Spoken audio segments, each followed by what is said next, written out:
الحمد لله رب العالمين والصلاة والسلام على أشرف الأنبياء والمرسلين محمد وعلى آله وصحبه ومن تبعهم بإحسان إلى يوم الدين. أما بعد فأعوذ بالله من الشيطان الرجيم. بسم الله الرحمن الرحيم. سبحانك لا علم لنا إلا ما علمتنا إنك أنت العليم الحكيم. محترم سامعین، السلام علیکم ورحمۃ اللہ وبرکاتہ۔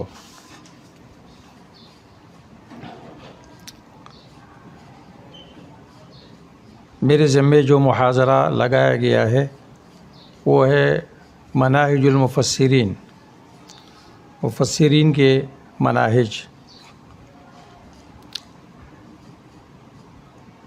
یہ محاضرہ 3 عنوانات پر مشتمل ہوگا۔ نمبر 1، آپ قرآن کا مطالعہ کیسے کریں گے؟ نمبر 2، آپ تفسیر کا مطالعہ کیسے کریں گے؟ اور اس کے لیے پھر لازمی ہے کہ آپ کو مفسرین کے مناہج معلوم ہو جائے۔ جہاں تک پہلی بات کا تعلق ہے کہ آپ قرآن کریم کا مطالعہ کیسے کریں گے، تو قرآن کریم کی مطالعہ کرنے والے اور قرآن کریم میں تدبر کرنے والے مسلمان طالب علم، کوئی بھی انسان ہو، مرد ہو یا عورت ہو، اس کے لیے چند امور کا جاننا لازمی ہوتا ہے۔ سب سے پہلے اس کو وہ آداب معلوم ہونے چاہیے کہ جس سے قرآن کا علم حاصل ہوتا ہے، اور وہ موانع معلوم ہونے چاہیے جس کی وجہ سے وہ علم قرآن سے محروم رہتا ہے۔ آداب اور موانع میں صرف اشارات کروں گا، یہ چیزیں علوم القرآن کی کتابوں میں لکھی ہوئی ہے۔ علامہ زرکشی کے البرہان میں لکھی ہوئی ہے، علامہ سیوطی کی الاتقان میں لکھی ہوئی ہے۔ آپ وہاں تک رجوع کریں گے۔ میں اصل موضوع کی طرف تفصیل سے آؤں گا اور باقی توجہ دلاؤں گا۔ تو جو شخص قرآن میں تدبر کرتا ہے، قرآن کریم میں غور و فکر کرتا ہے، مطالعہ کرتا ہے، تو اس کے لیے یہ لازمی ہے کہ پہلے وہ آداب، خاص طور پر وہ آداب جو قرآن کریم میں ہیں، جن کا تعلق فہم قرآن سے ہے، اور وہ موانع، رکاوٹیں جس کی وجہ سے انسان فہم قرآن سے محروم ہوتا ہے، اس کو پہچان لے۔ نمبر 2، اس کے لیے یہ لازمی ہے کہ وہ قرآن کریم کی تعریف پہچان لے۔ قرآن کریم کا ایک تعارف مفسرین نے کیا ہے، اور ایک تعارف وہ جو خود قرآن کریم میں موجود ہے مختلف صورتوں کے ابتداء میں۔ مثلا سورۃ بقرہ کے شروع میں ہے ذالک الکتاب لا ریب فیہ۔ مثلا سورۃ شعراء میں ہے وَإِنَّهُ لَتَنزِيلُ رَبِّ الْعَالَمِينَ نَزَلَ بِهِ الرُّوحُ الْأَمِينُ عَلَى قَلْبِكَ لِتَكُونَ مِنَ الْمُنذِرِينَ بِلِسَانٍ عَرَبِيٍّ مُبِينٍ۔ اس طرح دیگر صورتوں کی ابتداء میں۔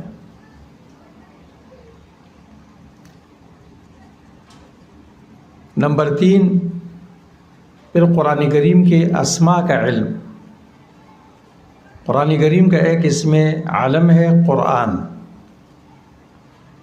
اور باقی اسماء صفتیہ ہے۔ یہ اسم عالم ہے، جس طرح عیسیٰ علیہ السلام پر نازل ہونے والی کتاب کا نام انجیل ہے، عالم ہے، اور موسیٰ علیہ السلام پر نازل ہونے والی کتاب اس کا نام تورات ہے۔ اس طرح محمد صلی اللہ علیہ وسلم پر نازل ہونے والی کتاب کا عالم قرآن ہے۔ اور قرآن لغوی معنی کے اعتبار سے اس کے معنی جمع کرنے کی بھی آتے ہیں، پڑھنے کی بھی آتے ہیں۔ تو اللہ تعالیٰ نے حفاظت کی اس کی 2 انتظام کیے ہیں۔ صدور اور سطور. اور جو قرآن کریم کی اسماء ہے وہ قرآن کریم کا تعارف ہے اور مقصد بھی ہے. کتنے اسماء ہے؟ امام رازی 33 لکھتے ہیں، علامہ سیوطی 55 لکھتے ہیں، بعض علماء 90 سے زیادہ لکھتے ہیں.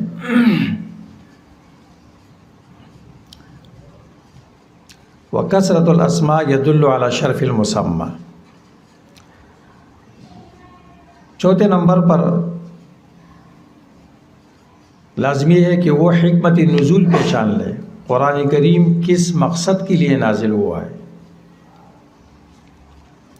اگر اس کو قرآن کریم کی نزول کی حکمتیں معلوم نہ ہو تو وہ قرآن کریم کے مطالعے سے فائدہ نہیں اٹھا سکتا ہے.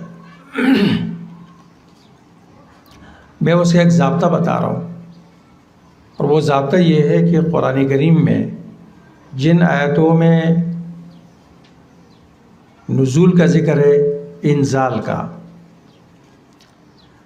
یا ہدایت کا لفظ ہے یا شفا کا لفظ ہے، اور اس کے بعد لام تعلیل ہے، بس یہ حکمت نزول ہے.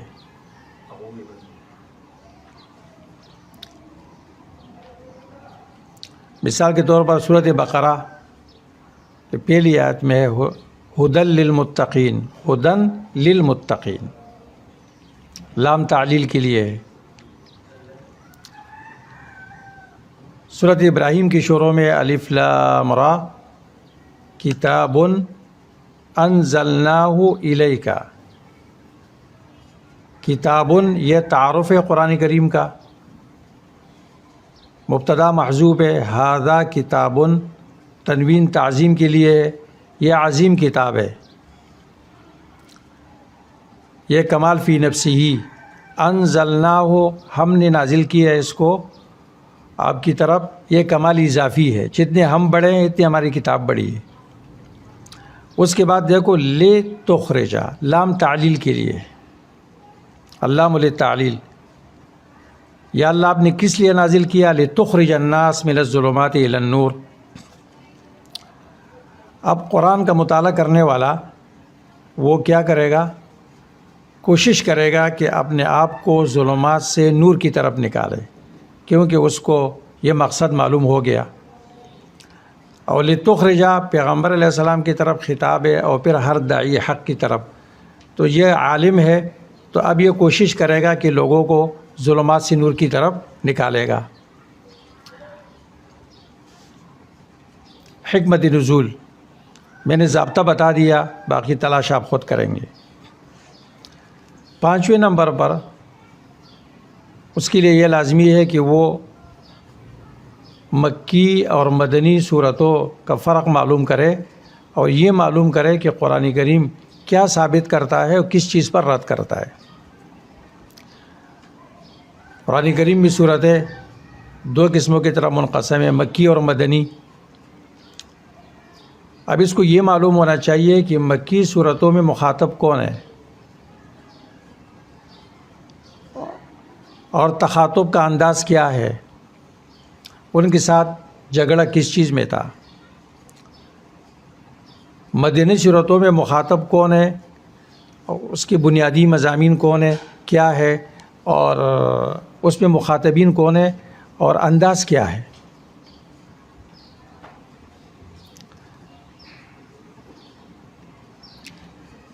اس کو معلوم ہونا چاہیے کہ مکے میں نہ یہودی تھا، نہ نصرانی تھا، نہ منافق تھا، اس میں صرف مشرکین تھے.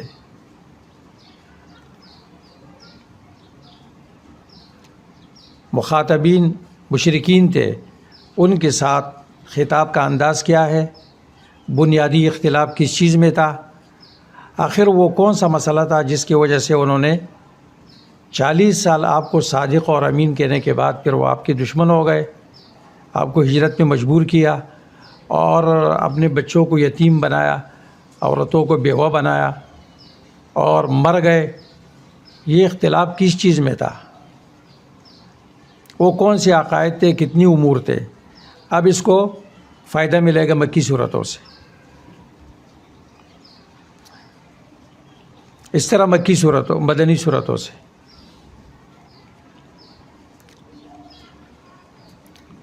قرآن کریم کیا ثابت کرتا ہے، کس چیز پر رد کرتا ہے؟ بنیادی مضامین. کتنے مضامین ہیں؟ مکی صورتوں میں کون سے مضامین ہیں، مدنی صورتوں میں کون سے مضامین ہیں. اگر یہ اس کو معلوم نہ ہو تو یہ ترجمہ کرے گا یہ اللہ فرماتے ہیں اللہ فرماتے ہیں، لیکن اس کو کوئی پتہ نہیں ہوگا کہ اس میں کون سا مضمون بیان ہو رہا ہے، اس صورت کا بنیادی مضمون کیا ہے.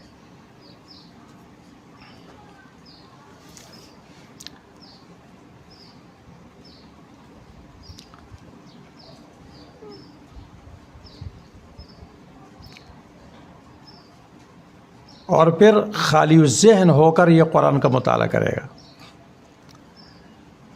یہ وہ باتیں ہیں جن کا تعلق مطالعہ قرآن سے ہے. ذاتی طور پر جب آپ مطالعہ کرتے ہیں تو ان چیزوں کا سمجھنا بہت لازمی ہے، اور اس کو مد نظر رکھ کر آپ مطالعہ کریں گے. یہ ایک ابتدا ہے، اس سے آگے آپ قرآن فہمی کی طرف چلیں گے.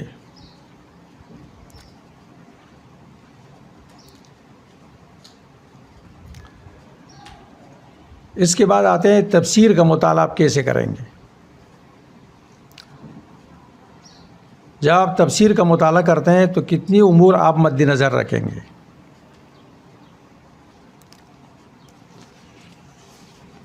نمبر 1،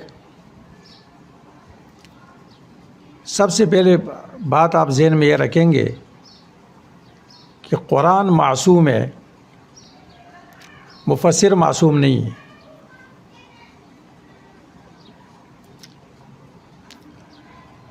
وَلَوْ كَانَ مِنْ عِنْدِ غَيْرِ اللَّهِ لَوْجَدُوا فِيهِ اخْتِلَافًا كَثِيرًا. یہ صرف قرآن کریم کی صفت ہے، اس کا خاصہ ہے. قرآن معصوم ہے، مفسر معصوم نہیں ہے.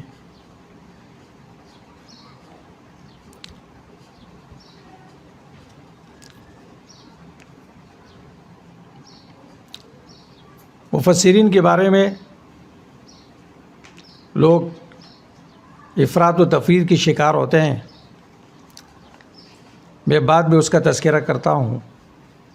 یہاں آپ اتنا ذہن میں رکھیں گے آپ کہ قرآن معصوم ہے، مفسر معصوم نہیں ہے. مفسر کبھی قابل ہوتا ہے، کبھی ناقابل ہوتا ہے، کبھی اہل سنت میں سے ہوتا ہے، کبھی اہل سنت میں سے نہیں ہوتا ہے، کبھی ایک فن میں ماہر ہوتا ہے، دوسرے میں کمزور ہوتا ہے.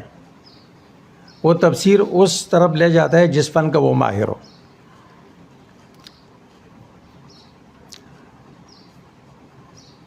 کچھ چیزیں صحیح لکھتا ہے، بعض میں غلطی بھی کرتا ہے. اس کو بالکل معصوم سمجھ کر آپ اس کی تفسیر کا مطالعہ نہیں کریں گے. ایک انسان سمجھ کر، اور یہ کہ اس سے بھی غلطی ہو سکتی ہے، تب آپ تفسیر کا مطالعہ کریں گے. اور یہ پتہ آپ کو تب چلے گا کہ جب آپ کو تفسیر کا منہج معلوم ہو جائے گا، اس کا طبقہ معلوم ہو جائے گا، اور اس کی کمیاں معلوم ہو جائیں گی، اور اس کی خوبیاں معلوم ہو جائیں گی، تو پھر اس تفسیر سے آپ فائدہ اٹھا سکیں گے.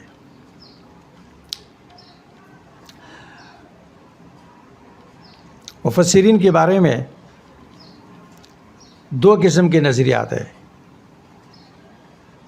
بعض لوگ مفسرین کی تنقید کرتے ہیں، ان کی تفسیروں میں غلطیاں دیکھ کر ان کو برا بھلا کہتے ہیں.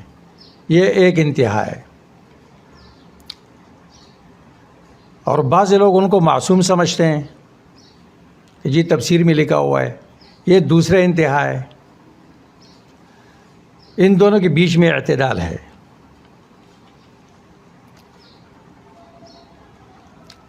اس کے سمجھانے کے لیے میں ایک لطیفہ سناتا ہوں، اور اب بات آپ کو آسانی سے سمجھ میں آ جائے گی. تو ایک شخص تھا، ایک کمپنی میں کام کرتا تھا. تو گھر سے خط گیا کہ آپ کی بیوی بیوہ ہو گئی ہے، آپ گھر تشریف لائیں. وہ خط لے کر کمپنی کے مینیجر کے پاس گیا کہ مجھے چھٹی دے دو، میری بیوی بیوہ ہو گئی ہے. اس نے کہا آپ عجیب آدمی ہے، آپ ہمارے سامنے کھڑے ہیں، آپ کی بیوی کیسے بیوہ ہو گئی ہے؟ اس نے کہا نہیں جی، یہ خط ہمارے گاؤں کے چودھری صاحب نے بھیجا ہے، وہ جھوٹ نہیں بولتا ہے، چودھری صاحب جھوٹ نہیں بولتا ہے۔ اس بیچارے نے بہت سمجھانے کی کوشش کی کہ بھائی دیکھو آپ کے چودھری صاحب جھوٹ بول رہے ہیں، آپ ہمارے سامنے زندہ ہے، آپ کی بیوی کیسے بیوہ ہو سکتی ہے؟ لیکن اس نے کہا جی چودھری صاحب جھوٹ نہیں بولتا ہے۔ تو اسی طرح ایک تفسیر میں ایسی غلطی ہوتی ہے جو قرآن و سنت کے، اسلام کے اصول ثابتہ دائمہ کے، اہل سنت جماعت کے عقائد کے بالکل خلاف ہوتا ہے، لیکن پھر بھی اس کا مطالعہ کرنے والے بعضی کیا ہوتے ہیں کہ جی تفسیر میں لکھا ہوا ہے، بھئی تفسیر میں لکھا ہوا ہے تو غلط لکھا ہوا ہے، کہتے نہیں تفسیر میں لکھا ہوا ہے تو بس وہی چودھری صاحب جھوٹ نہیں بولتے ہیں۔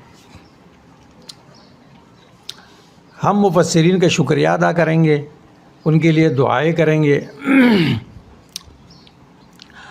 اور اللہ نے ان سے کام لیا ہے، انہوں نے اللہ کی کتاب کی خدمت کی ہے، لیکن یہ ہے کہ وہ معصوم عن الخطا نہیں ہے، عصمت انبیاء علیہ السلام کے لیے ہے، اور صحابہ اکرام مغفور ہے، محفوظ ہے، اور باقی جو لوگ ہیں ان کے بعض باتیں صحیح ہوتی ہے، بعضیں غلط ہوتی ہے۔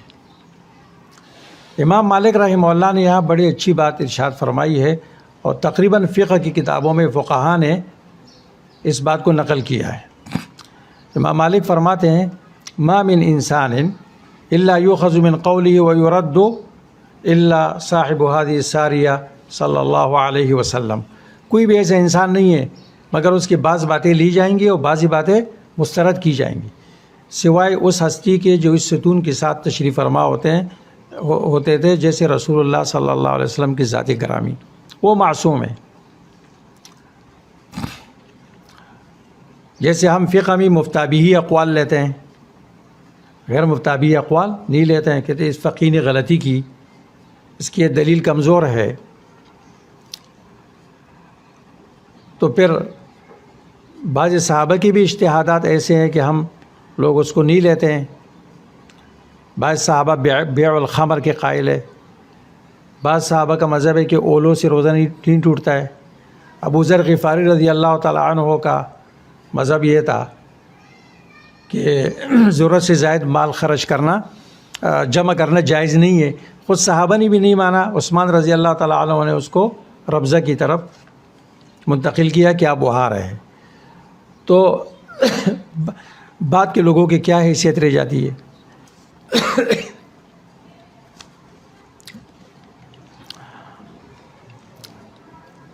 ابھی میں ایک مثال پیش کرتا ہوں۔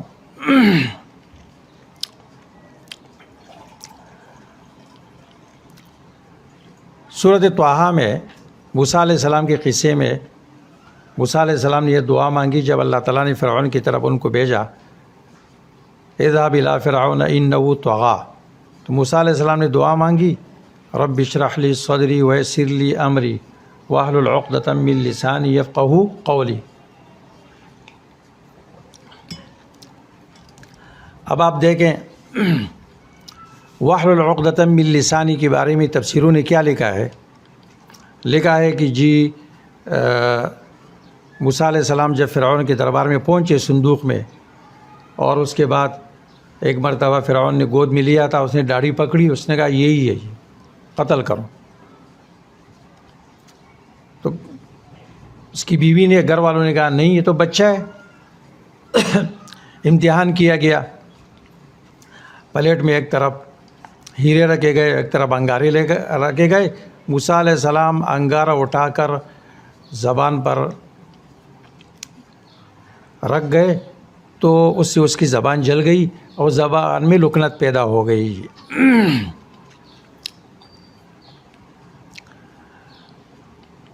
لکنت تو عیب ہے۔ پہلی بات تو یہ کہ زبان جلاتے ہو تو انگلیاں بھی جلاؤ، کیونکہ ایک بچہ انگارہ اٹھا کے زبان تک لے جاتا ہے تو زبان سے پہلے تو اس کی انگلیاں جل جائیں گی، اور بچہ انگارے کو ہاتھ لگاتے ہی انگلیاں پیچھے کر لیتا ہے۔ کوئی بچہ گرم چیز کو ہاتھ لگا کر ہاتھ پیچھے کر لیتا ہے، موسیٰ علیہ السلام آرام سے انگارہ اٹھا کر زبان تک لے جا رہے ہیں اور زبان جل جاتی ہے اور انگلیاں نہیں جلتی. پہلے تو یہ بات دیکھو عقل کے بالکل خلاف ہے. دوسری بات، زبان جل گئی، نبی کی زبان میں لکنت پیدا ہو گئی، یہ تو عیب ہے. لکنت تو عیب ہے، عام آدمی کے اندر عیب ہے، اور نبی عیب سے پاک ہوتا ہے. اب جو اصل ثابت دائم ہے وہ یہ ہے کہ نبی عیب سے پاک ہوتا ہے، اور یہاں عیب پیدا ہو رہا ہے. اور یہ قرآن کی بھی خلاف ہے، کیونکہ سورہ قصص میں واقعی ہارون و افصح منی لسانا، میرا بھائی ہارون وہ مجھ سے زیادہ فصیح ہے. افصح اس میں تبذیل ہے، اس میں تبذیل میں زیادتی بنسبت غیر کی ہوتی ہے. تو معنی موسیٰ علیہ السلام بھی فصیح ہے اور ہارون علیہ السلام زیادہ افصح ہے. پتہ چلا لکنت نہیں تھی، کیونکہ لکنت فصاحت کے خلاف ہے. مقامات میں پڑھا ہے آپ نے. لیکن پھر بھی موسیٰ علیہ السلام سے زیادہ فصیح ہارون علیہ السلام ہو گئے. اچھا، بعض پھر کچھ کہتے ہیں کہ جی موسیٰ علیہ السلام کو غصہ آتا تھا، اس کی وجہ سے اس سے بات نہیں ہوتی تھی. یہ بھی تو ایک عیب ہے. جس طریقے سے بھی آپ جاؤ، نبی کے اندر عیب پہ ماننا پڑے گا. اور جب کہ اللہ تعالیٰ نے عیب سے موسیٰ علیہ السلام کے بارے میں خاص طور پر اس کو پاک کیا ہے. یا ایھا الذین آمنوا لا تکونوا کالذین آذوا موسیٰ فبرأہ اللہ مما قالوا وکان عند اللہ وجیہا. جب بنی اسرائیل نے ایک عیب کا تذکرہ کیا تو اللہ نے اس سے بھی اس کو بری کیا تھا. اب آپ کہیں گے کہ جی یہ پھر کیا تھا، عقدہ کیا تھا؟ عقدہ یہ تھا کہ موسیٰ علیہ السلام مصر سے مدین گئے. مدین کی زبان وہ نہیں تھی جو مصر کی زبان تھی. موسیٰ علیہ السلام وہاں 10 سال تک رہے. ہمارے اور آپ کا مشاہدہ ہے کہ جب ایک انسان بچپن میں، لڑکپن میں کسی ملک میں جاتا ہے، وہاں 10-12 سال گزارتا ہے، تو اس کی زبان پر اس شہر کے، اس علاقے کی زبان کی الفاظ چڑھ جاتے ہیں، اور پھر وہ اپنی مادری زبان میں جب گاؤں واپس آتا ہے درست بات نہیں کر سکتا ہے. دیکھو، جو بچہ کراچی میں، پشتو بولنے والا بچہ کراچی میں پیدا ہوتا ہے، یہاں بڑا ہوتا ہے، تو اس کی پشتو کیسی ہوتی ہے آپ دیکھتے ہیں نا. یا ہمارے پٹل پاڑے میں بچے کیسے پشتو بولتے ہیں، دکان تک لاڑا مالتا راٹن شما. جو لوگ سعودی عرب میں کچھ وقت گزارنے کے بعد پاکستان آتے ہیں تو ان کی زبان پر عربی الفاظ ہوتے ہیں. جو لوگ یورپ امریکہ میں کچھ وقت گزارتے ہیں اور پھر پاکستان میں آتے ہیں تو ان کی زبان پر انگریزی الفاظ. پاکستان میں رہتے ہوئے لوگوں کی زبان اردو میں آدھی انگریزی داخل ہو گئی، تو جب امریکہ سے آتے ہیں تو وہ بیچارہ بڑی مشکل سے اردو بول لیتا ہے. تو موسیٰ علیہ السلام نے دعا مانگی، یا اللہ اب میری زبان وہ نہیں رہی جو مصر کی اصل زبان تھی. کیونکہ یہ جو مدین تھا یہ تجارتی منڈی تھی اور کئی شاہراہوں کے سنگم پر واقع تھی، اور تجارتی منڈی تھی، مختلف لوگ وہاں پر آتے تھے اور اس کی زبان بھی مختلف تھی. فرعون کا دسترس بھی وہاں نہیں چلتا تھا. تو اس لیے موسیٰ علیہ السلام نے کہا میں فرعون کو دعوت دوں گا تو کیا ہوگا جب میرے زبان پر وہ الفاظ نہیں آئیں گے جو مصر کی زبان ہے، تو سمجھانا مشکل ہوگا. اور ہارون علیہ السلام وہیں پر رہے تھے، ان کی زبان وہی تھی، اس لیے کہا واقعی ہارون و افصح منی لسانا، وہ زبان میں مجھ سے زیادہ فصیح ہے. اب آپ اگر مفسرین کی بات یہاں مانتے ہیں تو موسیٰ علیہ السلام کی انگلیاں بھی جلاؤ، زبان بھی جلاؤ، لکنت بھی پیدا کرو. دوسری مثال پیش کرتا ہوں جو اس سے بھی زیادہ خطرناک ہے. سورۃ حجرات میں یا ایھا الذین آمنوا ان جاءکم فاسق بنبأ فتبینوا، اللہ تعالیٰ نے ایک اصل بیان کیا. وہ اصل یہ ہے کہ کوئی غیر معتمد انسان خبر لے کر آئے نا، اس کی تحقیق کرو. مفسرین نے وہاں بات لکھ دی کہ جی یہ ولید ابن عقبہ صحابی ہے، اس کے بارے میں نازل ہوئی ہے، اور قرآن نے اس کو فاسق کہا ہے۔ اب آپ بتائیں، صحابی کا فسق قرآن سے ثابت ہو جائے تو شیعت اور کیا چاہتی ہے؟ اور یہ تفسیروں میں لکھا ہوا ہے۔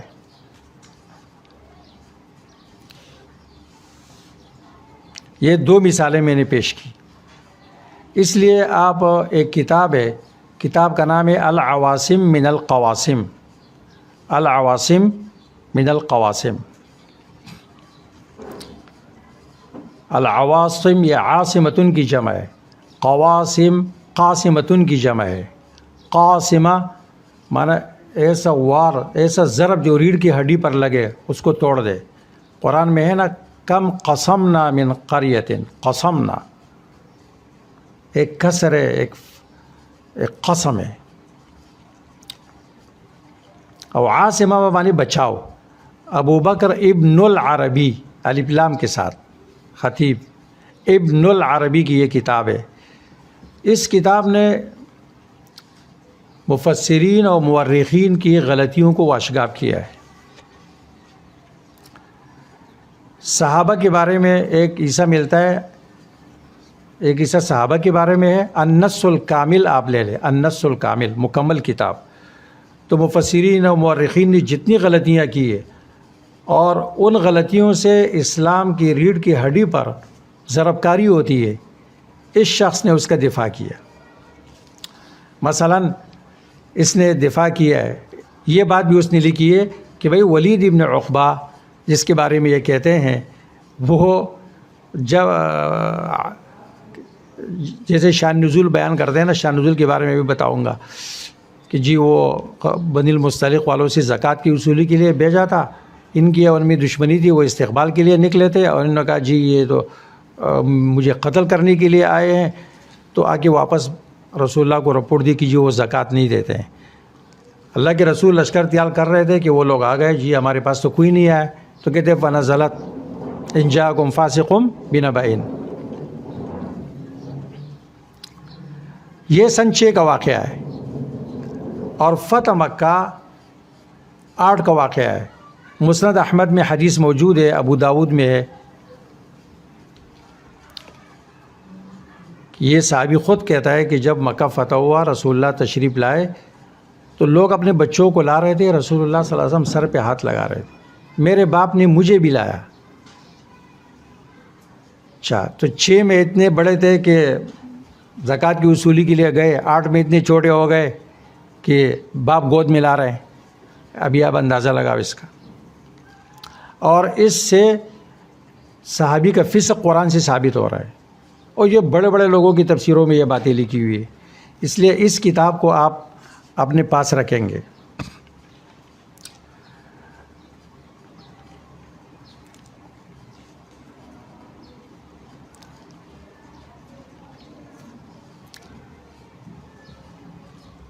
تیسری بات،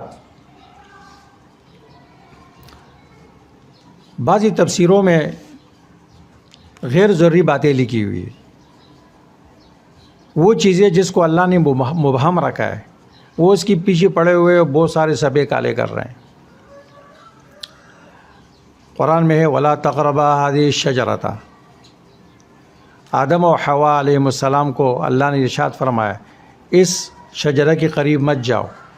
اب یہ پڑھ گئے اس کے پیچھے جو وہ شجرہ کیا ہے، اس کو کہتے ہیں من فضول العلم، آپ کو معلوم ہو جائے کوئی فائدہ نہیں ہے، معلوم نہ ہو کوئی نقصان نہیں ہے۔ عبداللہ ابن عباس رضی اللہ عنہما نے ایک ضابطہ بیان کیا، رئیس المفسرین ترجمات القرآن عبداللہ ابن عباس رضی اللہ عنہما نے ایک ضابطہ بیان کیا، آپ اس کو اپنے پاس نوٹ کریں۔ وہ فرماتے تھے ابہموا ما ابہمہ اللہ ورسولہ، اس چیز کو مبہم رکھو جس کو اللہ اور رسول نے مبہم رکھا ہے، اس کے پیچھے مت پڑو۔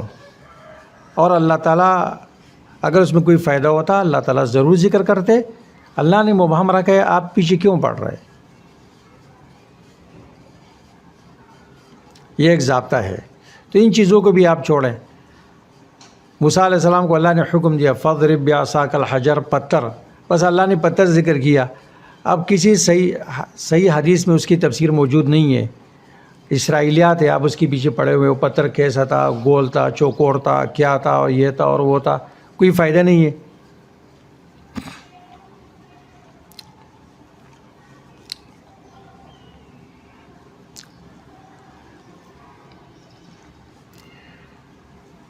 اس کے بعد آپ یہ بات ذہن میں رکھیں گے کہ مفسر نے جو کچھ لکھا ہے یہ سب کچھ نہیں ہے، جتنا بھی بڑا مفسر ہو، کیونکہ علم تفسیر وہ علم ہے کہ اس کے بارے میں لکھا ہے کہ لا نضجا ولا احترقا، یہ نہ پکا ہے اور نہ جلا ہے، بہت کچھ اس میں باقی ہے، علم تفسیر اور علم بیان، علوم بلاغت۔ اور قرآن کریم ایسی کتاب ہے لا تنقضی عجائبہ، اس کے عجائبات ختم نہیں ہوتے ہیں، تو اس لیے بہت کچھ ہے، قرآن کا ایک ایک کلمہ سمندر ہے، ایک ایک کتاب ہے، اور اس کے عجائبات اور کھلتے جائیں گے، کوئی تفسیر حرف آخر نہیں ہے۔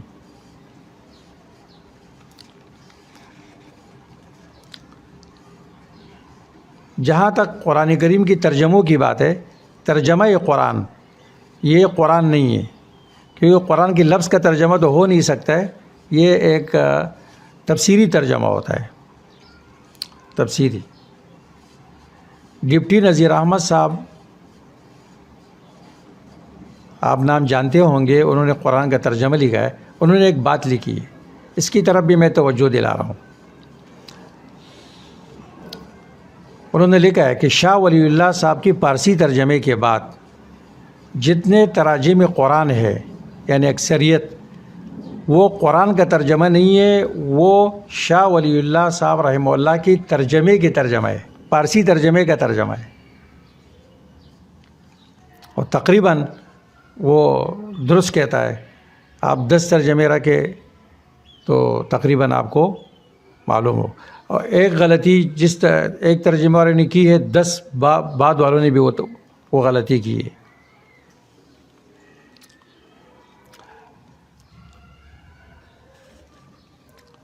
مولانا ابوالحسن علی الندوی رحمہ اللہ کون ہے جو ان کے نام سے واقف نہ ہو، اور قرآن کریم کے ساتھ ان کا شغف اور ان کی محبت، اس بارے میں انہوں نے بہت کچھ لکھا ہے۔ ایک بات میں عرض کرتا ہوں، اور یہ انہوں نے یہ بات لکھی ہے، قصۃ الدراست القرآنیہ اور مدخل الی الدراسات القرآن، اس میں بھی لکھی ہوئی ہے، اردو میں بھی لکھی ہوئی ہے، اپنی سوانح میں بھی انہوں نے لکھا ہے۔ یہ ہندوستان سے تشریف لائے تھے احمد علی لاہوری صاحب رحمہ اللہ کے پاس، انہوں نے تفسیر کا دورہ پڑھا۔ ابھی لوگ قرآن کی تفسیر کے دوروں کو بھی اہمیت نہیں دیتے ہیں، طلبہ کو منع کرتے ہیں، کیا فائدہ ہوگا آپ کو، 40 دن میں آپ کیا سیکھ لیں گے پورا قرآن، حالانکہ یہ 40 دن 5 گھنٹے روزانہ یہ پورے سال سے زیادہ ہوتا ہے۔ اور وہ ہندوستان سے سفر کر کے لاہور آئے، اور لکھتے ہیں کہ اگر میں لاہوری صاحب سے ترجمہ نہ پڑھتا، تو دورہ تفسیر نہ پڑھتا، تو میں مصنف ہوتا، میں مورخ ہوتا، میں مدرس ہوتا، اور پتہ نہیں میں کیا کیا ہوتا، لیکن میں خدا شناس نہ ہوتا۔ وہ فرماتے ہیں قرآن کریم کے مطالعے کے بیان میں، تفسیروں کے بارے میں، وہ کہتے ہیں کہ آپ عربی ضروری علوم پڑھنے کے بعد، یعنی مثلاً ہمارے طلبہ درس نظامی پڑھ لیتے ہیں، اور کہتے ہیں کہ کسی ماہر استاد سے پڑھنے کے بعد، ماہر قرآن سے پڑھنا بھی بہت لازمی ہے، جیسے ہر چیز میں ماہر کی ضرورت محسوس ہوتی ہے نا، تو قرآن کا ماہر نہیں ہونا چاہیے کیا؟ بیمار ہوتے ہیں تو ماہر ڈاکٹر کے پاس جاتے ہیں، گاڑی خراب ہوتی ہے ماہر میکینک کے پاس لے جاتے ہیں، کسی کو قرآن پڑھنا ہے تو ماہر استاد کے پاس جانا پڑے گا اس کو۔ بہت فرق ہوتا ہے ماہر اور غیر ماہر میں۔ کہتے ہیں اس کے بعد پھر یہ قرآن کریم کا خود اس میں تدبر کرے، مطالعہ کرے، اور مفسرین کے اقوال میں نہ پھنسے۔ کہتے ہیں اس سے جو علوم کے دروازے اس پر کھلیں گے تو وہ بہت شاندار ہوں گے، علوم کے دروازے کھل جائیں گے۔ اور اس کی وجہ یہ بیان کرتے ہیں کہ جب قرآن کریم کو آپ ایک مفسر کے چشمے میں دیکھتے ہیں، مفسر وہ جس فکر کا ہوتا ہے تفسیر کو اس طرف لے جاتا ہے، کیونکہ ترجمہ قرآن بھی قرآن نہیں ہے، تفسیر قرآن بھی بعینی ہی قرآن تو نہیں ہے۔ تو اب کیا ہوتا ہے، کبھی طالب علم مفسر قرآن سے زیادہ مفسر سے متاثر ہو جاتا ہے۔ اللہ کو مطلوب یہ ہے کہ آپ براہ راست قرآن سے متاثر ہو جائے، اور وہاں یہ الٹا ہو جاتا ہے کہ یہ مفسر، کیونکہ مفسر کبھی عبقری ہوتا ہے، نکتہ سنج ہوتا ہے، بڑا ماہر ہوتا ہے، تو یہ اس طرف اس سے متاثر ہو جاتا ہے، قرآن و حدیث سے متاثر نہیں ہوتا ہے۔ آج کل یہ علم یہ بھی ہے نا کہ تاثر قرآن سے ہونا چاہیے، قرآن، حدیث، صحابہ، اس سے ہم زیادہ متاثر نہیں ہوتے ہیں، اور جب اور باتیں ہوتی ہے تو اس سے ہم لوگ زیادہ متاثر ہوتے ہیں۔ اللہ کو مطلوب یہ ہے کہ ہم قرآن سے زیادہ متاثر ہو جائیں۔ یہ مولانا ندوی صاحب کی رائے تھی۔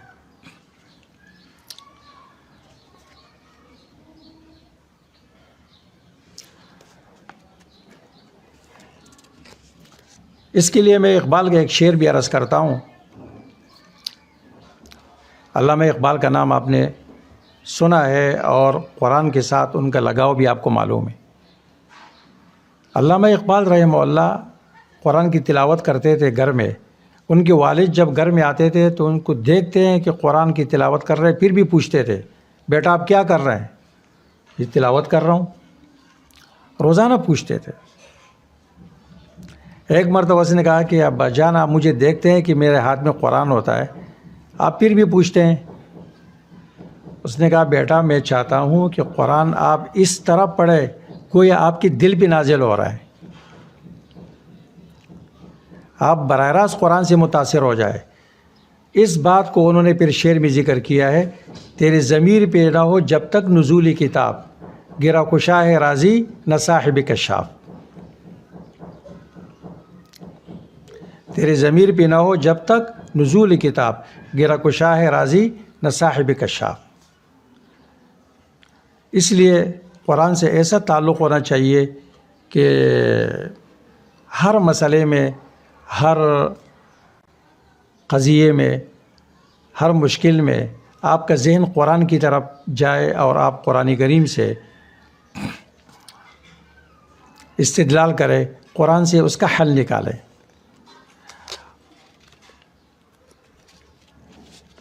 یہ چند باتیں تھی اس سے متعلق کہ آپ جب ایک تفسیر کا مطالعہ کرتے ہیں تو آپ ذہن میں یہ باتیں رکھیں گے۔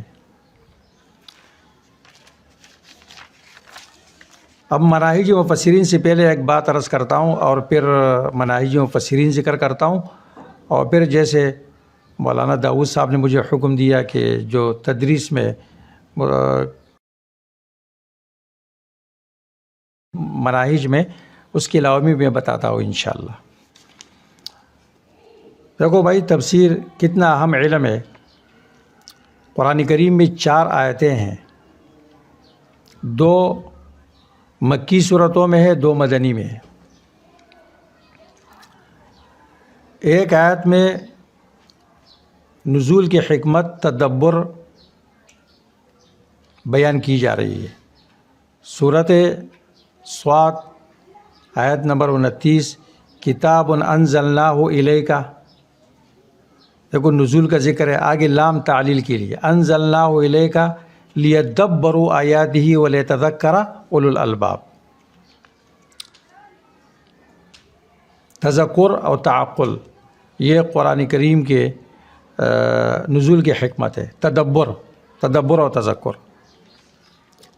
اس نے حکمت بیان کی، 3 آیتوں میں ترغیب دی جا رہی ہے۔ افلا یتدبرون القرآن ولو کان من عند غیر اللہ لوجدوا فیہ اختلافا کثیرا، سورۃ النساء۔ افلا یتدبرون القرآن ام علی قلوب اقفالها، سورۃ محمد۔ افلم یدبروا القول، سورۃ المؤمنون۔ تدبر کی ترغیب میں اشارہ ہے علمی تفسیر کی طرف، اس کی اہمیت کی طرف، کیونکہ تدبر تب ہو سکتا ہے کہ آپ قرآن کا معنی و تفسیر بھی پہچان لیں، اس کے بغیر تدبر نہیں ہو سکتا ہے۔ ایک یہ بات ذہن میں رکھیں۔ دوسری بات، تدبر اور تفسیر میں ایک فرق ہے۔ وہ فرق کیا ہے کہ تفسیر مسلمان کرے گا اور وہ شخص کرے گا کہ جس کے اندر اس کی اہلیت ہو اور اس کے لیے وہ علوم 14-15 علوم جس کا میں ابھی اجمالاً نام لوں گا اس سے وہ واقف ہو اور اس سے وہ آراستہ ہو، مسلح ہو۔ ہر آدمی مفسر نہیں بن سکتا ہے۔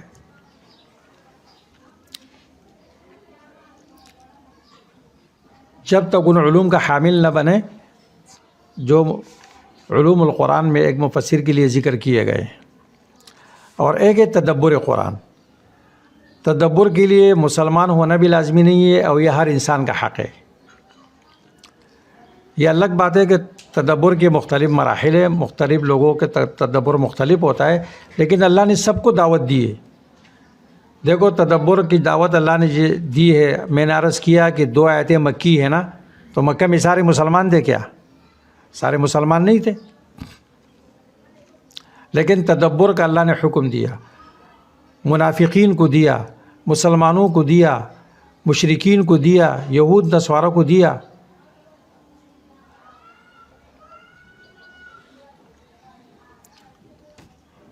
اور تدبر کر کے وہ مسلمان ہو جاتے تھے۔ آپ مجھے بتائیں، حضرت عمر رضی اللہ تعالیٰ عنہ قرآن سن کے ہی مسلمان ہوئے۔ رسول اللہ صلی اللہ علیہ وسلم بازاروں میں جا کر قرآن کریم پڑھتے تھے، اور یہ اتنی مؤثر کتاب ہے کہ وہ مسلمان ہو جاتے تھے۔ آج بھی یورپ میں یورپ میں کافر قرآن کا مطالعہ کر کے مسلمان ہوتے ہیں۔ وہاں نہ کوئی تبلیغی پہنچا، نہ کوئی داعی پہنچا، نہ کوئی عالم پہنچا، اللہ کی کتاب اپنا کام کر رہا ہے، قرآن کریم اپنا کام کر رہا ہے۔ پہلے بھی کافر قرآن سن کے مسلمان ہوتے تھے، آج بھی قرآن سن کے مسلمان ہوتے ہیں۔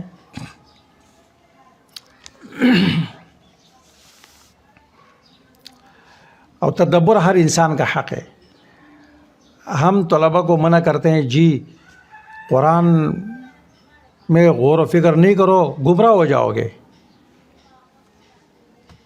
اور پتہ نہیں کیا کیا بن جاؤ گے۔ اچھا بھائی، آپ نے اس کو اتنا پڑھا ہے، یہ گمراہ ہو جائے گا۔ اگر یہ قرآن سے گمراہ ہوتا ہے تو اس کو ہدایت کہاں سے ملے گی؟ یہ تو ہدی للناس ہے۔ ہاں، یہ کیوں بولتے ہیں اس کی وجہ بھی میں آپ کو بتاؤں گا کہ یہ کس بنیاد پر بولتے ہیں، اور یہ بھی ایک المیہ ہے۔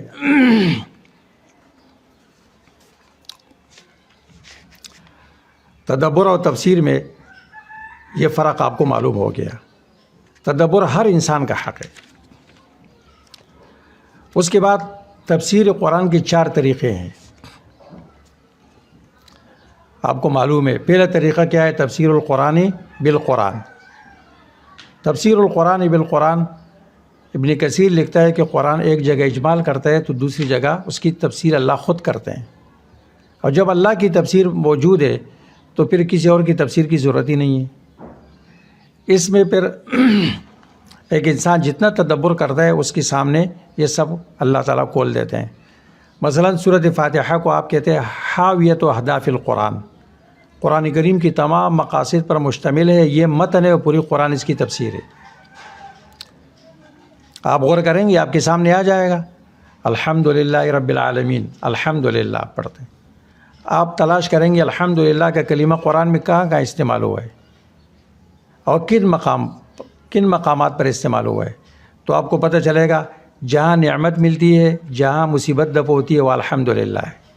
دفع مضرت جلب منفعت، فقطع دابر القوم الذین ظلموا والحمد للہ رب العالمین۔ احادیث میں آپ سوچیں گے الحمدللہ کہاں پر آیا ہے؟ جہاں مصیبت دبا ہو گئی آپ کھانا کھاتے ہیں الحمدللہ الذی مصیبت دبا ہو گئی. آپ نیند سے اٹھتے ہیں آپ کو نئی نعمت مل گئی زندگی مل گئی الحمدللہ الذی احیانا بعد ما اماتنا. بہت سارے لوگ نیند میں چلے جاتے ہیں.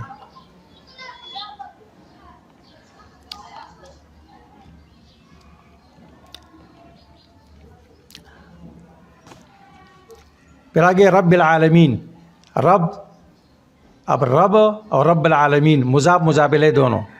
اب آپ قرآن تلاش کریں گے یا ایھا الناس اعبدوا ربکم، آگے رب کا تعارف ہے. اس میں ابراہیم علیہ السلام نے رب کا تعارف کرایا، ربی الذی یحیی و یمیت قال انا احیی و امیت الی آخرہ. سورہ شعراء میں آپ پہنچیں گے وہاں فرعون نے پوچھا وما رب العالمین قال فرعون وما رب العالمین، تو موسیٰ علیہ السلام نے رب العالمین کا تعارف کرایا. ابراہیم علیہ السلام نے تعارف کرایا فإنهم عدو لی الا رب العالمین الذی خلقنی فهو یہدین الی آخرہ. اب یہ رب العالمین کا تعارف ہے. فاتحہ میں ایاک نعبد و ایاک نستعین عبادت کی دعوت ہے، انبیاء عبادت ہے، انسان کی تخلیق کا عبادت ہے. عبادت کے ارکان کیا ہے یہ پورے قرآن میں آپ کو ملے گا. جہاں جہاں عبادت ہے وہ یہاں لگے گا. استنصار ہے، استعانت، استنصار، استغاثہ. اہدنا الصراط المستقیم. یہ صراط مستقیم کیا ہے؟ صراط الذین انعمت علیہم. منعم علیہم کون ہے؟ اولئک الذین انعم اللہ علیہم من النبیین والصدیقین والشہداء والصالحین. صراط مستقیم کیا ہے؟ قرآن کریم وَأَنَّ هَذَا صِرَاطِي مُسْتَقِيمًا فَاتَّبِعُوهُ. صراط مستقیم کیا ہے؟ وَأَنِ اعْبُدُونِي هَذَا صِرَاطٌ مُسْتَقِيم. دعوت کون دیتا ہے؟ اللہ. ان ربی علی صراط مستقیم. دعوت کون دیتا ہے اس کی طرف؟ پیغمبر. وَإِنَّكَ لَتَهْدِي إِلَى صِرَاطٍ مستقیم. اس سے منع کون کرتا ہے؟ نمبر 1 شیطان. قال فبما اغویتنی لأقعدن لهم صراطك المستقیم ثم لآتینہم من بین ایدیہم ومن خلفہم وعن ایمانہم وعن شمائلہم ولا تجد اکثرہم شاکرین. اس سے کون منع کرتے ہیں؟ علماء سوء، پیران ضلالت. یا ایھا الذین آمنوا ان کثیرا من الاحبار والرہبان لیأکلون اموال الناس بالباطل ویصدون عن سبیل اللہ. اس کو کہتے ہیں تفسیر القرآن بالقرآن. یہ میں آپ کے سامنے تھوڑے نمونے پیش کر رہا ہوں، توجہ دلا رہا ہوں، آپ کو پڑھا نہیں رہا ہوں.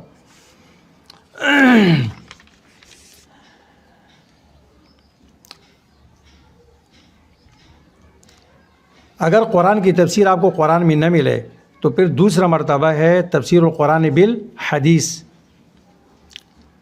لیکن شرط یہ ہے کہ حدیث صحیح مرفوع ہو، اسرائیلیات و موضوعات نہ ہو. تفسیروں میں اسرائیلیات و موضوعات کی بھرمار ہے، اس لیے بعض علماء نے اس پر مستقل مقالے لکھے ہیں. ایک کتاب ہے اس کا نام ہے الاسرائیلیات والموضوعات فی کتب التفسیر، عربی میں ہے، پاکستان میں بھی چھپی ہوئی ملتی ہے، اور اردو میں بھی کسی نے اس کا ترجمہ کیا ہے، تفسیروں میں اسرائیلی روایات. لیکن اس میں ایک اہم بات جو آپ کو سامنے رکھنی ہے وہ یہ ہے کہ کیا قرآن کریم کی تفسیر، اس میں کیا شک ہے کہ اللہ کے رسول مفسر اول ہے، اور آپ کا وظیفہ اللہ نے کیا مقرر کیا؟ وَأَنزَلْنَا إِلَيْكَ الذِّكْرَ لِتُبَيِّنَ لِلنَّاسِ مَا نُزِّلَ إِلَيْهِمْ وَلَعَلَّهُمْ يَتَفَكَّرُونَ. لیکن رسول اللہ صلی اللہ علیہ وسلم نے مکمل قرآن کریم کی تفسیر نہیں کی ہے. آپ نے احکامات کی تفسیر کی ہے. اقیم الصلاۃ، اس کی تفسیر آپ نے کی اپنے قول سے بھی عمل سے بھی. صلوا کما رأیتمونی اصلی، کیونکہ نماز کی تفسیر قرآن میں نہیں ہے. وآتوا الزکوٰۃ، اس کی تفسیر آپ نے کی. حج کی، روزے کی، جتنے بھی احکامات ہیں. یہ کیوں؟ اس لیے کہ احکامات اٹل ہے، اس کے اندر کوئی تبدیلی نہیں آتی. یہ نہیں کہ جی نماز کے اندر کوئی تبدیلی آ جائے گی، یا روزے میں تبدیلی آ جائے گی، یا حج میں، یا قربانی میں. اس طرح نہیں ہو سکتا ہے، کیونکہ اس کی تفسیر اللہ کے رسول نے خود کی ہے.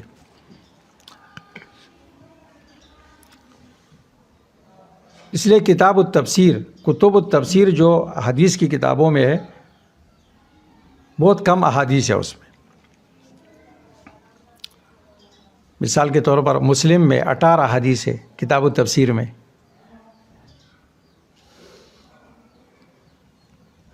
البتہ یہ جو احادیث ہے احکامات سے جن کا تعلق ہے یہ زیادہ ہے بنسبت اس تفسیر کے جو اس کے علاوہ اللہ تعالیٰ کے اسماء حسنہ، اللہ کی صفات، کائنات میں تدبر، دلائل انفسیہ، آفاقیہ میں تدبر، مثالوں میں تدبر، قصص، اس بارے میں نہیں ہے. اس کے بنسبت یہ زیادہ ہے.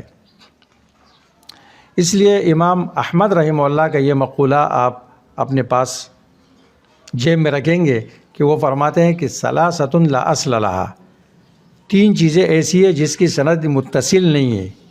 التفسیر والمغازی والملاحم، لیکن وہ احکامات کے علاوہ ہے، احکامات نہیں، احکامات کی بالکل صحیح ہے، سند متصل ہے اس کی. کچھ آیتوں کی تفسیر حدیث میں آئی ہے، جیسے ان الشرک الذین آمنوا ولم یلبسوا ایمانهم بظلم اولئک لهم الامن وهم مہتدون. تفسیر اللہ کے رسول نے کیا فرمائی؟ ان الشرک لظلم عظیم. ایمانهم بظلم، ظلم سے مراد یہاں شرک ہے. سورۃ لقمان سے اس کی تفسیر کی ان الشرک لظلم عظیم. واعدوا لهم ما استطعتم من قوۃ، اس کی تفسیر حدیث میں آئی ہے. یہ سب آپ کو معلوم ہے.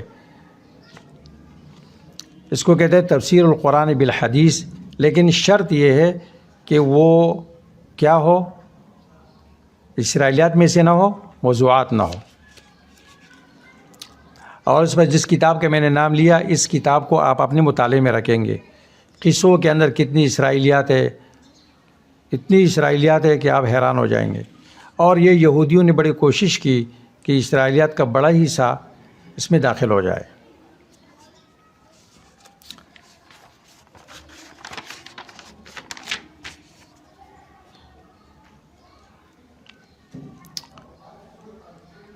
تفسیر کا تیسرا طریقہ تفسیر القرآن باقوال صحابہ.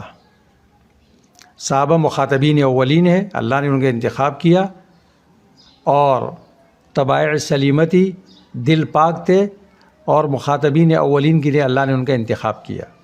پیغمبر سے سنا یا دیکھا.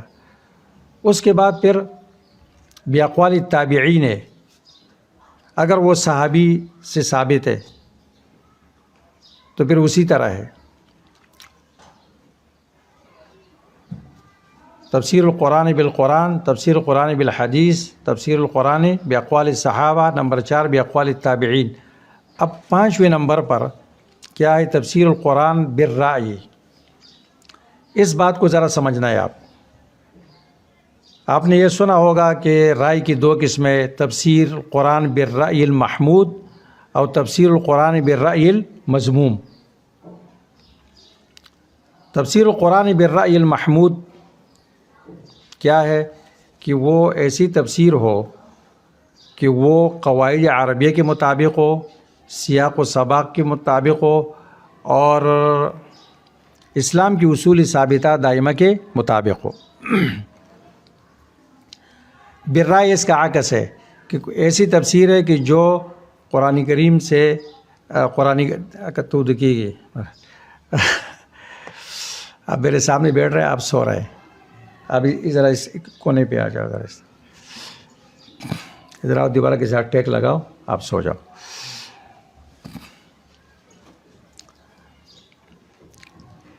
کہ جو قرآن کریم کے سیاق و سباق کے بھی مخالف ہو، قواعد عربیہ کے، نحوی قواعد، صرفی قواعد، بلاغت کے قواعد، لغت کے قواعد، سب اشتقاق سب کے مخالف ہو، اور اسلام کی اصول ثابتہ دائمہ کی بھی مخالف ہو. اس کو کہتے ہیں تفسیر بالرائے مذموم. اور اسی کے بارے میں ہے کہ من قال فی القرآن برأیہ فاصاب واخطأ. لیکن یہاں ایک اور بات کا میں اضافہ کروں گا. وہ کیا ہے؟ سمجھنا، یہ مراد ہو جائے یہ تو بالکل غلط ہے. اگر یہی بات ہوتی تو اللہ تعالیٰ قرآن کریم میں تدبر کی دعوت بھی نہ دیتے. درس قرآن کا بھی کوئی فائدہ نہیں ہے. تفسیروں نے پھر مفسرین نے اتنی تفسیریں لکھی تو اس کا بھی کوئی فائدہ پھر نہیں ہے، جبکہ اللہ نے تدبر کا حکم دیا ہے. تو پتہ چلا کہ مطلقاً رائے اور مطلقاً کوئی نظریہ قائم کرنا، قرآن کی تفسیر کرنا یہ منع نہیں ہے. یہ رائے اصطلاحی لغوی معنی کے اعتبار سے مراد نہیں ہے. مطلقاً رائے مراد نہیں ہے. حدیث میں جس سے منع کیا گیا ہے وہ رائے اصطلاحی شرع میں ہے. وہ کیا ہوتا ہے کہ پہلے سے ایک نظریہ قائم کرتا ہے، یعنی وہ قرآن کریم کو مطالعہ کرتا ہے اس لیے نہیں کہ جدھر مجھے قرآن لے کے جائے میں ادھر جاؤں گا، نہیں، پہلے ایک نظریہ قائم کر کے قرآن کریم کے آیتوں سے اس کو ثابت کرنے کی کوشش کرتا ہے. ظاہر بات ہے وہ تو ثابت ہوتی نہیں ہے تو کیچتانی کرتے ہیں اور تفسیر بالرائے کرتا ہے. یہی ہوا. یہ جو علم کلامی مذاہب ہے نا، ایسی سی وجود میں آ گئے. ایک تفسیر بالرائے یہ ہوتا ہے کہ آپ قرآن کے سامنے بیٹھتے ہیں اس لیے کہ جدھر مجھے قرآن لے جائے میں اس طرف جاؤں گا، یہ تو محمود ہے. اور ایک اس لیے کہ آپ نے پہلے سے آپ نے ایک مذہب بنایا ہے، ایک نظریہ بنایا ہے، ایک مسلک بنایا ہے، پھر آپ قرآن کے سامنے بیٹھتے ہیں قرآن کو اس کے مطابق بنانے کے لیے. اور ظاہر بات ہے کوئی غلط چیز تو قرآن سے ثابت ہوتی نہیں ہے، تو پھر ان کو یہ تفسیر بالرائے کرنی پڑتی ہے. تحریف کرتے ہیں، غلط ترجمہ کرتے ہیں، غلط معنی کرتے ہیں، تو اس کے بارے میں جہنم کی وعید ہے. اب بات سمجھ میں آ گئی؟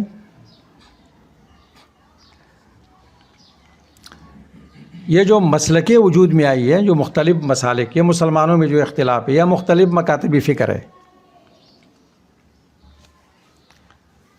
قرآن ایک ہے، حدیث ایک ہے، پیغمبر ایک ہے، صحابہ کو سب مانتے ہیں. یہ پھر اختلافات کس وجہ سے ہے؟ اس کی وجہ بھی یہ ہے، یہ مسلک اور مذہب میں آپ کو فرق معلوم ہے. مذہب فقہی ہوتا ہے اور جو مسلک ہوتا ہے وہ افکار کا نتیجہ اب مجموعہ ہوتا ہے. ہم لوگ بھی ایک مکتبہ فکر ہے، ہمارے ملک میں اور بھی مکاتب فکر ہے. ان میں اختلاف کیوں ہے؟ وہ بھی اس وجہ سے ہے. اگر یہ سب یہ فیصلہ کر لے کہ ہم قرآن و حدیث کا مطالعہ کرتے ہیں، جدھر ہمیں قرآن لے جائے، حدیث لے جائے، ہم اس طرف جائیں گے، تو سارے اختلافات ختم ہو سکتے ہیں یا نہیں؟ ہو جائیں گے. لیکن جب ایک آدمی قرآن کا مطالعہ اس نظریے سے کرتا ہے کہ جو میرا نظریہ ہے میں اس کو قرآن سے کیسے ثابت کروں، اور کیچتانی کرتا ہے، میں مثالیں نہیں دینا چاہتا ہوں، کس طرح ثابت کرتے ہیں غلط چیزوں کو، بدعات کو، شرکیات کو یا دوسری چیزوں کو، تو خود بدلتے نہیں ہیں، بدلتے ہیں قرآن کو. اور یہ بھی میں آپ کو بتاؤں کہ جو بھی باطل قرآن سے غلط استدلال کرتا ہے اس کا جواب قرآن میں اسی آیت میں موجود ہوتا ہے یا قرآن میں موجود ہوتا ہے. اس کے لیے لازمی ہے کہ ہم اور آپ قرآن میں مہارت حاصل کریں.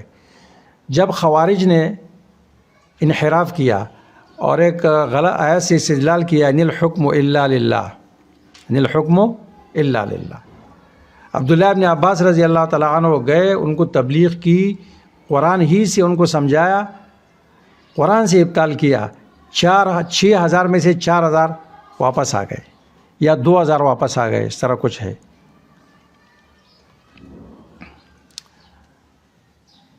تو اس لیے آپ اس سے نہ ڈرے. ابوبکر صدیق رضی اللہ عنہ کی جو حدیث پیش کرتے ہیں لوگ کہ جی انہوں نے فرمایا کون سا آسمان مجھ پر سایہ کرے گا، کون سی زمین مجھے اٹھائے گی، اگر میں قرآن میں ایسی بات کروں جو میری رائے سے ہو، اس میں نہ ہو، تو اس سے وہ مراد ہے، وہ احتیاط مراد ہے کہ اپنے غلط نظریے کو ثابت کرنے کے لیے کوئی تفسیر بالرائے کرے. اس کو کہتے ہیں تفسیر بالرائے.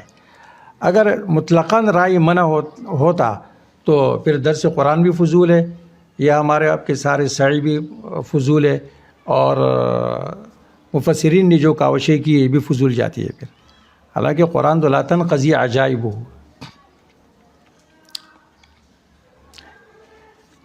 اس طرح آپ یہ بات بھی ذہن میں رکھیں کہ سائنس قرآن کی تفسیر نہیں بن سکتا ہے. اس وجہ سے پیغمبر علیہ السلام نے احکامات کی تفسیر کی. سائنسی علوم وہ قرآن کی تفسیر نہیں بن سکتی. اس کو اللہ تعالیٰ نے ایسا چھوڑا ہے کہ قرآن معجز ہے، ہر ایک منٹ اور سیکنڈ میں تر و تازہ ہے. سائنس اور ٹیکنالوجی کی دنیا قرآن سے آگے بڑھ نہیں سکتی. سنوریہم آیاتنا فی الآفاق وفی انفسہم حتی تبین لہم انہ الحق. جتنی دنیا ترقی کر رہی ہے قرآن اس سے آگے آگے ہے. جو مسجدوں میں درس ہوتا ہے عام طور پر،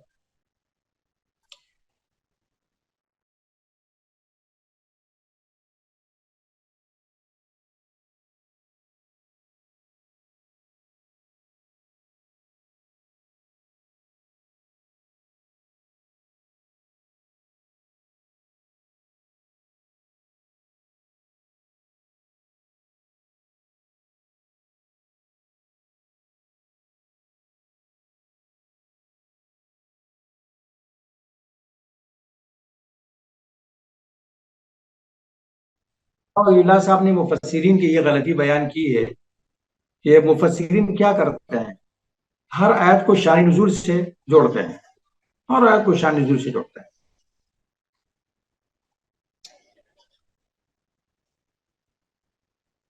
جبکہ یہ ضابطہ ہے کہ قرآن ہر زمانے کی کتاب ہے. العبرۃ لعموم اللفظ لا لخصوص السبب. تو اب درس دینے والا جب درس دیتا ہے تو کیسے درس دیتا ہے؟ جی یہ آیت یہود کے بارے میں، یہ نصارہ کے بارے میں، یہ منافقین کے بارے میں، اور یہ مشرکین کے بارے میں، اور یہ جنت کی آیتیں پھر صحابہ کے بارے میں ہے. تو سامنے جو بیٹھا ہوا ہوتا ہے وہ کہتا ہے جی میرے لیے قرآن میں کچھ نہیں ہے، یہ تو پرانی زمانے کی کتاب ہے. اس لیے پھر بعض لوگ کہتے ہیں جی فلاں صاحب جو ہے نا ایک مولوی صاحب کی درس میں بیٹھ رہا تھا، 15 سال بیٹھا تھا، کوئی تبدیلی نہیں آئی تھی، اور تبلیغ میں اس نے ایک فیروزہ لگایا، چلہ لگایا، واپس آیا تو امام صاحب نہیں پہچان رہے تھے، اس کی گاڑی تھی اور وہ بڑا زبردست ہو گیا. اس سے وہ یہ ثابت کرتے ہیں کہ درس قرآن میں فائدہ نہیں ہے. قرآن کا قصور نہیں ہے، بیان کرنے والا جو مولوی صاحب ہے، درس دینے والا، وہ بے جان درس دیتا ہے، وہ زندہ کتاب کو اساطیر الاولین بنا رہا ہے. ایسے تو ہوگا. اور تبلیغ میں اس نے عملی باتیں سن لی، عملی زندہ باتیں جو اس کی زندگی سے تعلق رکھتی تھی، ظاہر بات ہے قصور قرآن کا نہیں ہے. یہ اسی طرح انقلابی کتاب.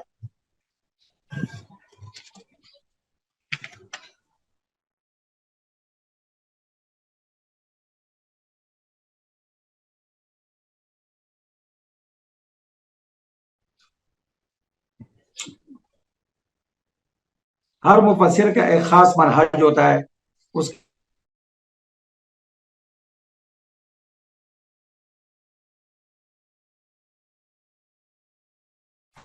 منشور ہوتا ہے. اس وجہ سے علوم تفسیر اور تفسیروں کا منہج یہ مختلف ہے. تو میں اس کو تقسیم کرتا ہوں 13 طریقوں پر. مناہج کے اعتبار سے تفسیروں کے 13 قسمیں ہیں.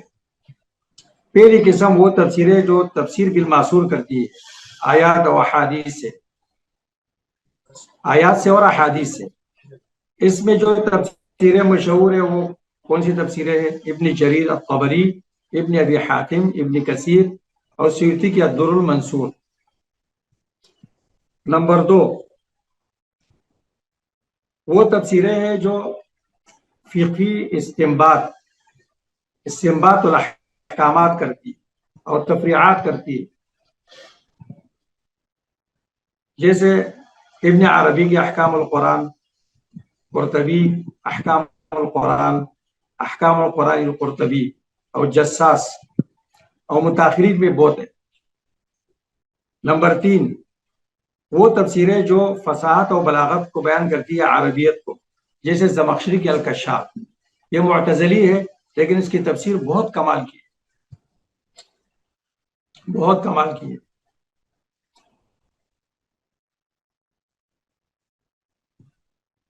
نمبر 4 دیکھو ہم لوگوں کو وسیع النظر ہونا چاہیے. جب آپ معتزلی کی تفسیر مطالعہ کرتے ہیں بلاغت کے لیے تو آپ کے زمانے میں وہ لوگ جن سے آپ اختلاف رکھتے ہیں ان کی تفسیریں بھی مطالعہ کرو نا. نمبر 4 تفسیر بالمعقول، وہ تفسیریں جو معقول سی تفسیر کرتی ہے، حکمتیں بیان کرتی ہے، متشابہ آیتوں میں فرق بیان کرتی ہے. امام راضی کی تفسیر کبیر، تفسیر نشابوری، السراج المنیر شربینی کی، اور تفسیر خازن.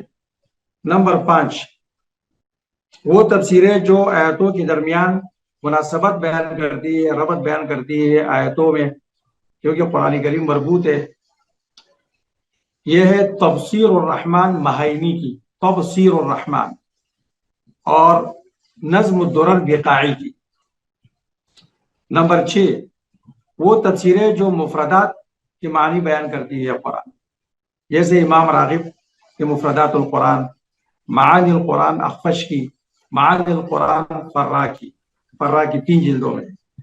نمبر 7 وہ مفسرین جو اہل علم کے اقوال کو جمع کرتے ہیں اور مفردات کے تفسیر میں مختلف وجوہات بیان کرتے ہیں اور قرآن کے مجملات کی تفسیر کرتے ہیں، جیسے ابن زاد المسیر، قرطبی، آلوسی، البحر المحیط ابن حیان کی.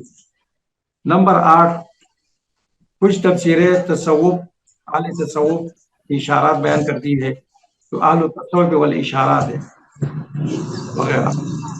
علماء کہتے ہیں کہ تفسیر نہیں کہنا چاہیے، یہ تفسیر یہ اشارات ہے. ابن العربی کی یا تعویلات ماتوریدی کی اور بیزاوی آلوسی بھی اس کا اہتمام کرتے ہیں.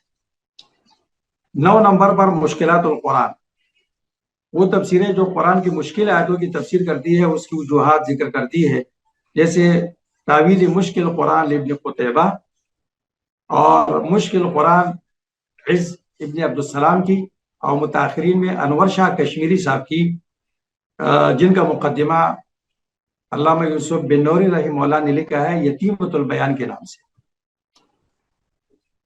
اور اس میں وہ خلاصہ وہ کہتے ہیں کہ امہات جو تفسیریں ہیں وہ 4 ہے، 2 احناف کی ہے، روح المعانی اور تفسیر ابو سعود، اور 2 تفسیریں اس کے علاوہ ابن کثیر اور تفسیر کبیر.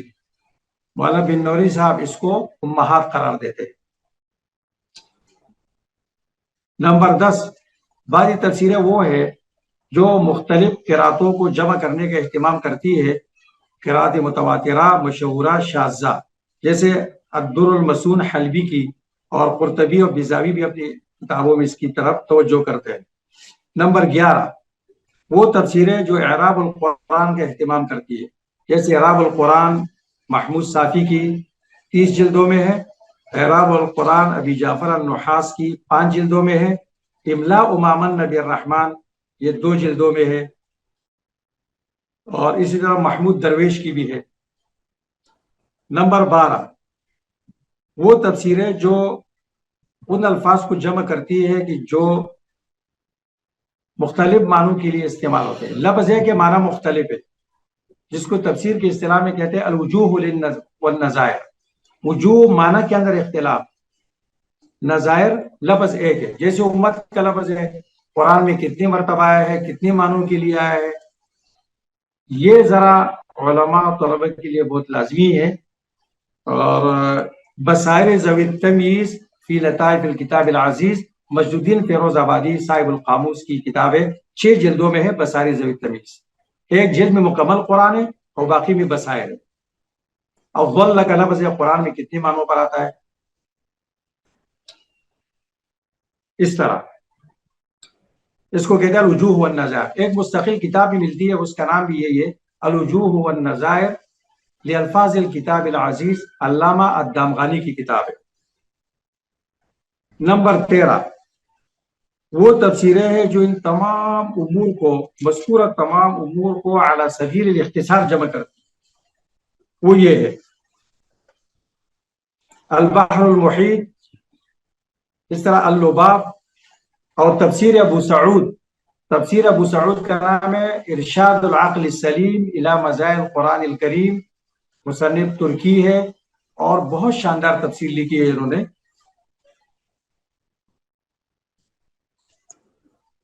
بعض تفسیریں ایسی ہوتی ہے کہ اس کا نام